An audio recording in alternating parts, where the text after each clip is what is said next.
Salve, salve meus queridos, tudo bem? Como é que vocês estão? Hoje já tô gravando aqui com um áudio muito melhor.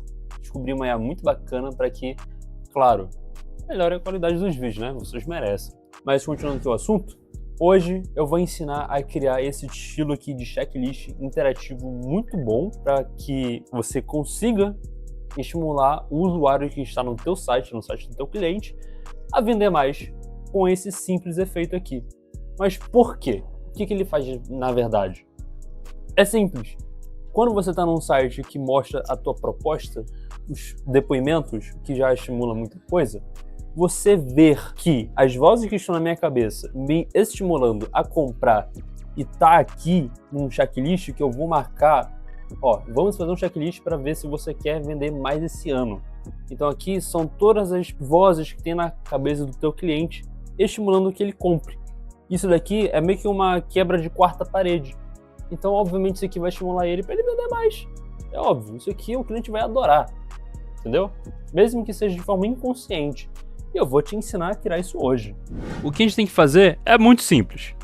Para começar, vindo aqui no container principal que a gente quer colocar o nosso checklist, a gente vai fazer o seguinte. A gente vai marcar esse segundo cardzinho aqui, que é para alinhar, justificar ao centro, né, para deixar alinhado no sentido horizontal.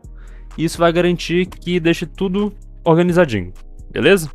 Agora, a gente vem aqui, a gente vai adicionar um container dentro do container principal. Esse daqui, ele vai ser o nosso container pai. Agora, o que a gente vai fazer é o seguinte, muito simples. A gente vem aqui, joga um widget HTML dentro do container pai. E agora, a gente vai colocar o nosso HTML para criar o nosso campo de checklist, tá? Não se preocupa, pode ser que seja um pouco assustador para você a parte de código, mas eu te garanto que é muito simples e eu vou te explicar ele passo a passo como ele funciona, beleza? Então, dentro aqui do campo de HTML, eu vou colar esse código aqui e tu já pode ver que ele já está funcionando aqui. Ele está cru, mas já está aqui e isso é muito bom, beleza? Então, eu preciso te explicar uma coisa. Tá vendo aqui essa parte Type Checkbox ID item 1 e Name item 1? Fica ligado nisso daqui, porque eu vou te dar um exemplo. Vamos supor que eu queira adicionar mais um campo dentro desses 5 campos aqui, ou seja, eu vou adicionar mais um cardzinho para que eu crie mais um texto se eu precisar. Então, em tese, eu só teria que copiar esse campo aqui, né, desde o LI até a quebra do LI, beleza? Então, vindo aqui, vou copiar, dar um espacinho e colei. E beleza, de fato ele colou aqui. Você pode ver que ali tá duplicado aqui essa frase. Beleza? Mas é o seguinte. Pode ser que em alguns casos, pelo fato de eu não alterar o ID2, tá vendo aqui? ID, item name 2, item 2. Pode ser que isso interfira no resultado final. Tem vezes, eu já testei, eu já vi isso acontecendo, que eu fui testar aqui os botões para marcar. Na hora que eu cliquei esse daqui de cima, quando estava duplicado, ele também marcou o de baixo. E isso acontece por causa do ID. Então, é sempre bom a gente alterar o ID para que ele não duplique. Ou seja, se aqui está item 2, é só colocar aqui embaixo um item 3, pronto, já resolveu o problema. Só que eu não vou mudar só aqui em cima, tá? Então, toda vez que você vê aqui item 2, aqui embaixo também tem item 2. Então a gente muda para algum outro. No caso, aqui seria item 3, beleza? Agora, vindo aqui em avançado, no Custom CSS, a gente vai colar aqui o nosso CSS que vai dar um efeito muito bacana. Que no caso seria esse daqui. Já pode ver que ele já pegou toda a estrutura daquele do meu site principal, beleza? Então aqui é o seguinte. Select Font Family. Aqui eu tô puxando a fonte Metropolis. Por padrão, ela não vai ter no teu WordPress, tá? Então, no caso, você teria que hospedar essa fonte lá na parte de mídia, e aí tu puxaria por aqui. Enfim, vamos supor que eu queira aqui um Montserrat. Montserrat tem, isso aí é padrão, tá? Então aqui eu só substituiria por Montserrat. E fica atento que tu não pode tirar essas aspas que tem aqui, tá? É muito importante, senão teu código vai quebrar. Enfim, continuando. Aqui embaixo, eu deixei esse gap de 20. Gap, no caso, seria o espaçamento que tem aqui entre cada caixinha, beleza? Então aqui tu pode mudar o valor, que ele também vai aumentar aqui ou diminuir, viu? Então, basicamente, o gap, ele interferiria aqui no espaçamento entre os cards. Aqui, nesse trecho, selector ul.texto, eu estou puxando a classe CSS do texto daqui do elemento. Então, aqui font size, eu já estou escolhendo o tamanho. Então, se tu quiser uma fonte com tamanho maior ou menor, você vai mudar o valor aqui, beleza? Só tem que colocar o px em seguida, beleza? Aqui, line height, aqui eu estou escolhendo a altura da linha, não entre os ícones, beleza? No caso é da própria linha mesmo. Aqui ele está em EM. Se tu quiser colocar em pixel, vai ser um valor diferente, mas tu consegue também. Só mudar o EM para px, beleza? Aqui, padding left, 33. Aqui eu estou levando o meu texto mais para a direita, por causa que tem essa caixinha verde aqui que eu vou usar para marcar. Se eu zerar, o texto vem para cá, para baixo ou para cima, dependendo do teu z-index, da bolinha verde. Isso não é bom. Aqui, no círculo, é o seguinte. Top 1. Aqui seria a posição de cima para baixo ou de baixo para cima que essa bola verde vai estar localizada, ok? Z-index 2. É aquilo que eu falei. Se eu deixar o padding em 0, o texto vai ficar em cima. Então, o meu z-index é a camada, ou seja, a posição da camada que aquele elemento tá. É só tu lembrar do Photoshop, do Canva, do Figma, tanto faz. É só como se estivesse colocando um elemento numa camada acima do que tu quer, ok? Lembra disso. Quanto menor, mais embaixo ele fica. Quanto maior o valor do z-index, mais em cima ele fica, ok? Aqui na parte de width e height, respectivamente, é o seguinte. Width, largura, e height, altura, beleza? É igual na matemática, h igual altura. Por que os dois são 21? Imagina que isso aqui é um quadrado. Então, quadrado, 4 lados iguais. Por isso que altura e largura tem que ter o mesmo valor para ele ser bonitinho, tá? Aqui em Border Radius, deixei em 100%, que no caso seria um arredondamento de borda. 100% vai deixar nesse formato aqui de círculo, ok? Aqui em Border, 1 pixel solid e essa numeração aqui, no caso seria da cor verde. Se eu quiser aqui colocar um red, no caso, ele já puxou aqui, ó, viu? Já puxou red. Eu quero um blue, coloca aqui blue, azul, já puxou também.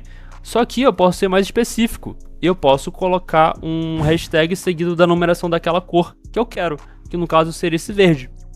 Se tu não souber qual o código da tua cor que tu quer, tu pode entrar em sites que podem te auxiliar nisso, tipo o Colors, o Canva, o Figma tem isso também, tá? Então aqui, se você quiser mudar a cor dessa bola, mude aqui, ok? Selector UL Check. Aqui é o seguinte, aqui eu tô criando esse efeito aqui, ó, tá vendo? Checkzinho verde aqui, é isso que a gente está criando.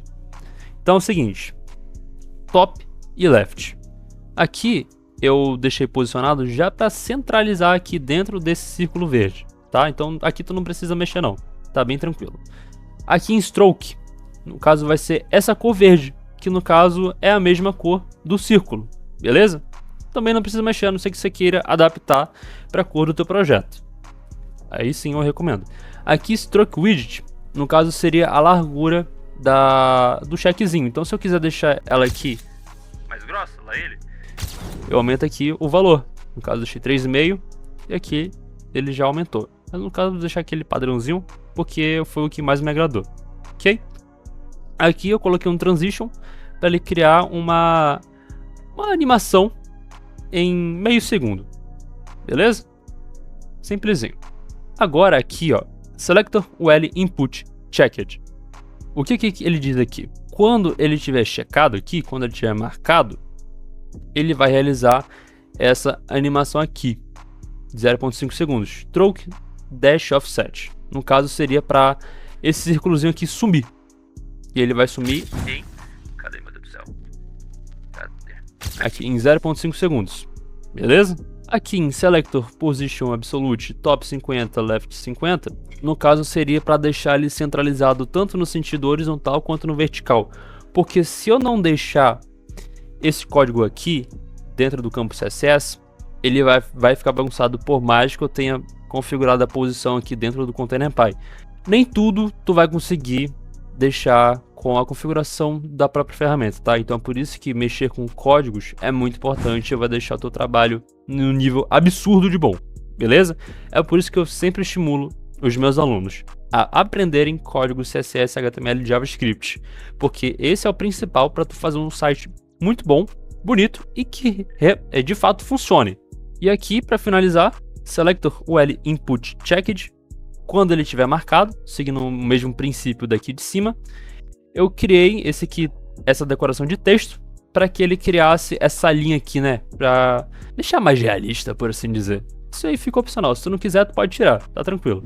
Agora eu vou colar aqui, eu vou criar só a minha estilização do meu ContainerPy porque tá me incomodando. Nesse caso aqui, ele é um CSS já pronto para que eu consiga copiar o mesmo efeito que eu fiz lá no Figma, tá? Então se tu tiver o Figma Pro, por assim dizer, né? Você teria o Dev Mode. É muito bom, porque o efeito que eu criar lá, ele consegue transformar em código CSS. E aqui eu só dou Ctrl+C, Ctrl+V dentro do elemento, ele já copia exatamente igual como eu fiz lá no protótipo do Figma.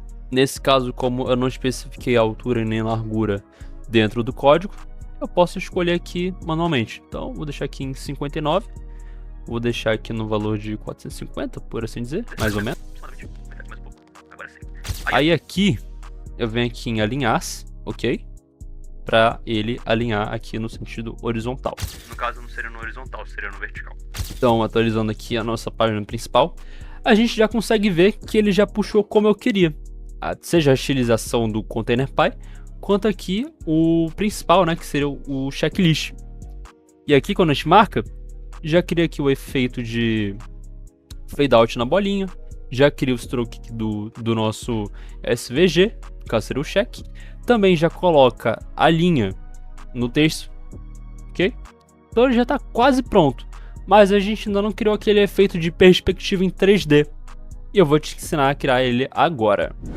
Voltando aqui para o nosso projeto, dentro do ContainerPy, tá? Não é dentro do HTML, ok? É dentro do ContainerPy. A gente vem aqui em avançado, cola o nosso CSS dentro do campo de custom CSS, ok? Ele vai fazer isso daqui, ó. Viu? Muito bacana, isso aqui é muito da hora. Eu particularmente adorei fazer isso daqui e já tá no meu site principal, oficial. E eu vou te explicar como que ele funciona agora. Ele diz o seguinte aqui. Vou começar aqui de baixo para depois explicar aqui de cima, tá? Eu acredito que fique melhor. Selector hover, ou seja, a função que ele vai fazer assim que eu passar o cursor por cima desse elemento que eu escolhi, ok? Então ele vai fazer o seguinte: transforme scale de 1.15 é o tanto que ele vai crescer. Então tenha em mente que o valor 1, exatamente 1, é padrão. Então ele não vai acontecer nada. Então qualquer valor que seja maior do que 1, ele vai sofrer alterações, tá? Eu recomendo que você trabalhe em escalas decimais, porque se eu colocar 1, 2, 3, ele vai crescer muito, e não é isso que a gente quer, beleza? Então, esse valor de 15 foi o que me agradou. Caso não fique bom para você, você pode adaptar ali no jeito que você preferir, ok?